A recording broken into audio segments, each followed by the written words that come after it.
Hello दोस्तों, स्वागत है आप सभी का मेरे YouTube channel the balance soldier पर। आज मैं लाई हूँ शॉर्ट एंड डिक्टेशन क्लास 3। तो उसमें आज मैटर रहेगा 85 से 90, जो कि कल भी इतनी ही स्पीड का रहा था। और इस मैटर में जो डिफिकल्ट वर्ड है मैं वो आपके लिए लेके आई हूँ। सबसे पहला सरकार। सरकार मैं इसलिए लिख रही हूँ, बच्चे सरकार ऐसे भी लिखते हैं, जैसे ये ना सरकार, तो इसको पूरा नहीं लिखो आप। सबसे बढ़िया समय बचेगा, आप सरकार कर दीजिए, है ना। पूरा ये सरकार है, इसलिए मैंने इसकी आउटलाइन आपको बताई। प्रशासनिक, तो ये पै में रह के आंकड़ा लगाइए, प्रशासनिक। प्रशासनिक। संभव, संभव किस लिए बता रही हूँ, क्योंकि संभव में ना हम जैसे संभव लिखते हैं तो ये ऐसे ऐसे कर देते हैं, तो वो पूरा पूरा ठीक से लगता नहीं, तो उसमें अम्ब बम्ब का आंकड़ा लगा देंगे हम। तो सम अम्बम का, और ये वे, तो संभव ऐसे लिखा जाएगा एक साथ, संभव। जन सहभागिता, तो इसमें क्या करना है, जन सहभागिता, जन सहभागिता। तो चलिए स्टार्ट करते हैं शॉर्ट हैंड डिक्टेशन 85 से 90 प्रति वर्ग मिनट स्पीड वाली। Ready, start. महोदय, वर्तमान समय में देश के समक्ष विकास, रोजगार और सामाजिक सुधार से जुड़े अनेक महत्वपूर्ण प्रश्न उपस्थित हैं। इन विषयों पर समय समय पर गंभीर विचार करना आवश्यक है, क्योंकि किसी भी राष्ट्र की प्रगति उसके नागरिकों की भागीदारी और प्रशासन की प्रभावी नीतियों पर निर्भर करती है। पिछले कुछ वर्षों में सरकार द्वारा अनेक योजनाएं प्रारंभ की गई हैं, जिनका उद्देश्य आर्थिक प्रगति को गति देना तथा समाज के प्रत्येक वर्ग को विकास की मुख्य धारा से जोड़ना है। इन योजनाओं के माध्यम से शिक्षा, स्वास्थ्य, रोजगार और आधारभूत सुविधाओं के क्षेत्र में सुधार लाने का प्रयास किया जा रहा है। यह भी देखा जा रहा है कि डिजिटल तकनीकी के बढ़ते उपयोग ने प्रशासनिक व्यवस्था को पहले की तुलना में अधिक सरल और पारदर्शी बना दिया है। कई सरकारी सेवाएं एवं अब ऑनलाइन उपलब्ध हो रही हैं, जिससे नागरिकों को अपने कार्यों के लिए बार बार कार्यालयों के चक्कर नहीं लगाने पड़ते। इससे समय की बचत होने के साथ साथ प्रशासनिक प्रक्रियाओं में भी तेजी आई है। चेंज। इसके बावजूद यह कहना उचित होगा कि चुनौतियां अभी पूरी तरह समाप्त नहीं हुई हैं। ग्रामीण क्षेत्रों में आधारभूत सुविधाओं का विस्तार अभी भी एक बड़ी आवश्यकता बना हुआ है।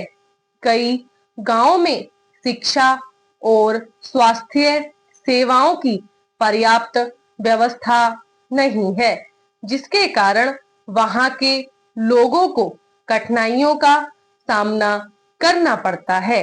यदि इन क्षेत्रों में योजनाओं का प्रभावी क्रियान्वयन किया जाए, तो ग्रामीण समाज के जीवन स्तर में उल्लेखनीय सुधार लाया जा सकता है। चेंज। शिक्षा के क्षेत्रों में भी वापस सुधार की आवश्यकता अनुभव की जा रही है।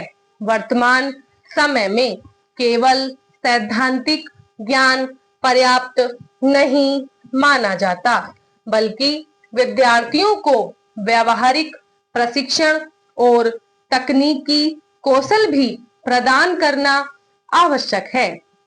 जब शिक्षा व्यवस्था आधुनिक आवश्यकताओं के अनुरूप होगी, तभी युवा वर्ग बदलते समय की चुनौतियों का सामना करने में सक्षम हो सकेगा। चेंज, रोजगार के अवसरों का विस्तार भी आज की एक प्रमुख आवश्यकता है।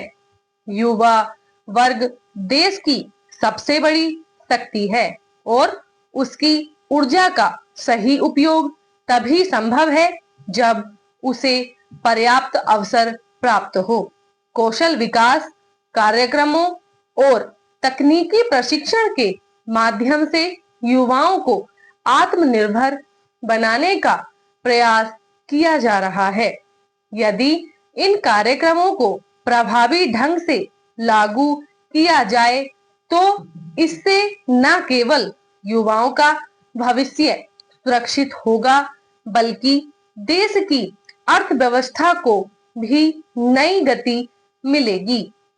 चेंज, कृषि क्षेत्र की स्थिति को मजबूत बनाना भी उतना ही महत्वपूर्ण है।